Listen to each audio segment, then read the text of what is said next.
சற்று முன் கிடைக்கப்பெற்ற மிக மிக முக்கியமான செய்தி ஒன்று வெளியாகியிருக்கு. ஸ்டாலினுக்கு ஆப்பு வைத்த காங்கிரஸ். பிரவீன் காங்கிரஸுக்கு வந்ததே 7 to 8 வருடங்கள் தான் ஆகிறது. அவருக்கு முன்னாள் காங்கிரஸ் தலைவர்கள் பெயர் கூட தெரியாது. அவர் ஒரு வெத்துவேட்டு. வெற்றிகரமான ஒரு கூட்டணியை உடைக்க வேண்டும் என்று இப்படி அவர் செய்கிறார் என்று காங்கிரஸ் மூத்த தலைவர் ரமணி தெரிவிச்சிருக்காரு. காங்கிரஸ் கட்சியின் பிரவீன் சக்கரவர்த்தி சமீபத்தில் தாவேகா விஜயுடன் சந்திப்பு நடத்தினார்.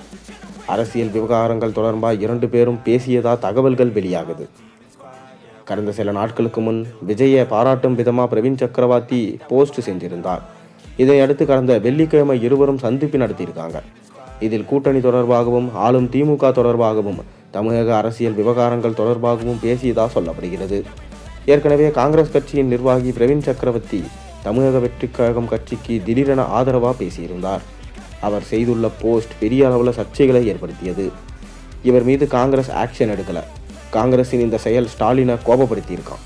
குறைந்தபட்சம் அவருக்கு கண்டனமாவது தெரிவித்திருக்கலாம், ஆனால் அதை கூட செய்யவில்லை என்று காங்கிரஸ் மீது ஸ்டாலின் கோபத்தில் இருக்கிறாராம். காங்கிரஸ் கட்சியின் அகில இந்திய தரவு பகுப்பாய்வு பிரிவின் தலைவராக பிரவீன் சக்கரவர்த்தி தமது எக்ஸ் சமூக வலைதள பக்கத்தில் வெளியிட்டிருக்க பதிவில் அனைத்து மாநிலங்களையும் ஒப்பிடுகையில் தமிழ்நாட்டில் தான் கடன் அதிகமாக வைத்துள்ளது. 2010ஆம் ஆண்டு உத்தரப்பிரதேச மாநிலத்தின் நிலுவை கடன் தமிழ்நாட்டை ஒப்பிடுகையில் அதிகமாக இருந்தது. ஆனால் தற்போது தமிழ்நாட்டின் கடன் ஊபியை விட 2 மடங்கு அதிகம். இந்திய மாநிலங்களில் வட்டி சுமை அதிகமாக கொண்ட மாநிலங்களில் பஞ்சாப், ஹரியானாவுக்கு அடுத்து 3வது இடத்தில் தமிழ்நாடு உள்ளது. கடன் உள்நாட்டு உற்பத்தி கொரோனா காலத்தை விட அதிகமாக உள்ளது. தமிழ்நாட்டின் கடன் சுமை கவலைக்குரியது என தெரிவிச்சிருந்தார். இவரை ராகுல் காந்தி கட்டுப்படுத்த தவறியது, தொடர்ந்து இவருக்கு கடிவாளம் போடாமல் இருப்பது கடுமையான விமர்சனங்களை சந்தித்து வருது. இதனால் காங்கிரஸ் மீது ஸ்டாலின் அப்செட்டில் இருப்பதாகவும் சொல்லப்படுகிறது.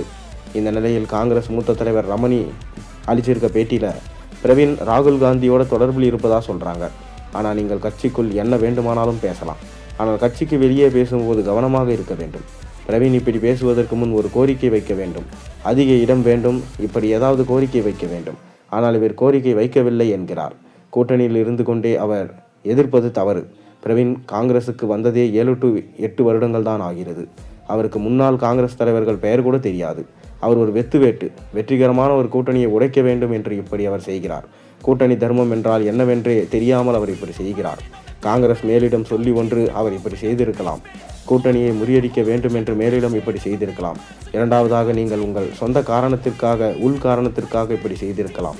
கூட்டணியை உடைக்க ஏதோ ஒரு சக்தி விரும்பலாம். அதாவது விஜய் நினைக்கலாம், பாஜக நினைக்கலாம், இந்த கூட்டணி வலுவாக இருக்கிறது என்பதால் இவர்களை உடைக்க நினைக்கலாம். மூன்றாவது, இவருக்கு மயிலாடுதுறை தொகுதி கிடைக்கவில்லை. கட்சியில் ஓரம் கட்டுகிறார்கள். விஜயுடன் சேரலாம் என்பதால் இவர் இப்படி பிரச்சனைகளை எழுப்பலாம் என்று காங்கிரஸ் மூத்த தலைவர் ரமணி தெரிவிச்சிருந்தார்.